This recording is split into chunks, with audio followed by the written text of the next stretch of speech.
السلام عليكم، مرحبا بكم عند لي سافور دو لا تركيا افيك نزيهه. نقول لكم مرحبا بكم.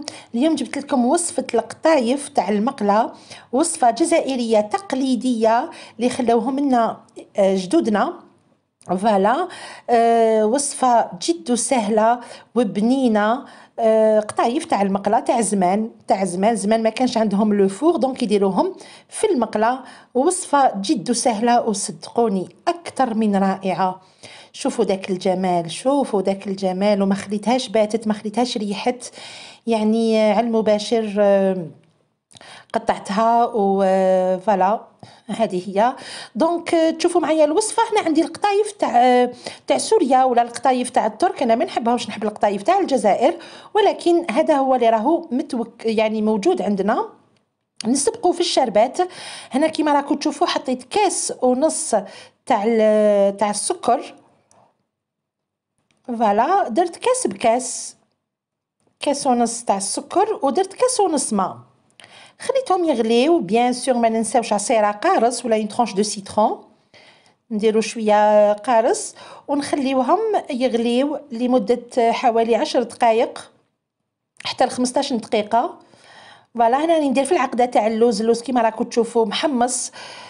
ودرت له 3 كيلات لوز كونكاسي ماشي مرحي بزاف، وكيله ماشي معمره تاع السكر، القرفه، وراني ندير في المزهر وقاعده نخلط. صدقوني خلطت لمده معينه حتى وين داب لي هذاك السكر. فوالا السكر طلق كامل هذاك العسل ديالو. وندورو القطايف هنايا. سا ديبون المقله تاعكم. هنا حوالي مقله تاع 25 سنتيمتر. دخلوا لي نقولوا 4 بول، 4 تاع القطايف. قاعده نحل فيهم، شوفوا بيان. والسر نجاحهم ردوا بالكم يتعجنوا، سورتو تاع سوريا شويه صعاب. درت لهم قبل ليدام، ذوبت الزبده حليتهم بيان بالليدام، وزدت درت لهم شويه تاع المزهر باش يجيو بارفومي. دونك جي بارفومي القطايف تاعي بالمزهر. هنا حكمت المقله باش يجيني هذاك اللون الذهبي، عملت شويه زيت وزبده دايبه وراني نحط. شوفوا راني نحط يعني بعد ما تكونوا حليتوها مليح ودرتوا لها ليدام والمزهر.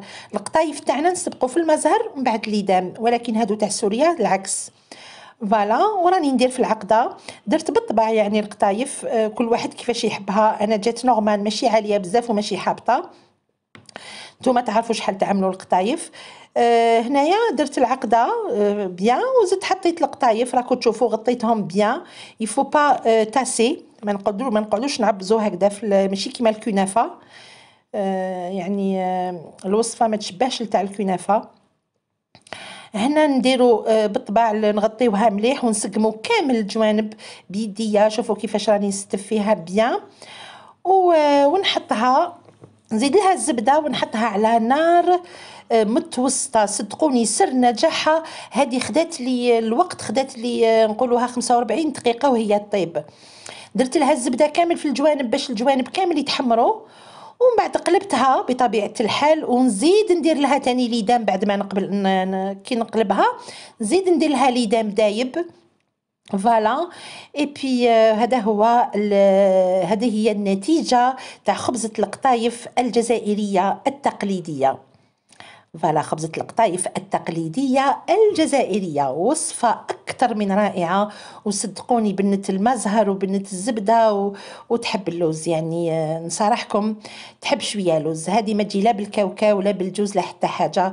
والنتيجة كما قلت لكم، صدقوني الريحة كيفاش كانت في الدار، ما شاء الله ما شاء الله. تجي كروستيونت وشاربة مليح الشربات والطرية. صدقوني تجي بزاف طريه وتجي هنا. سامحوني كنت على المباشر، كنت نوري منا ومنا. دونك هذه هي. شوفوا هنا لو سوربلو اللي قعد تاع الشربات.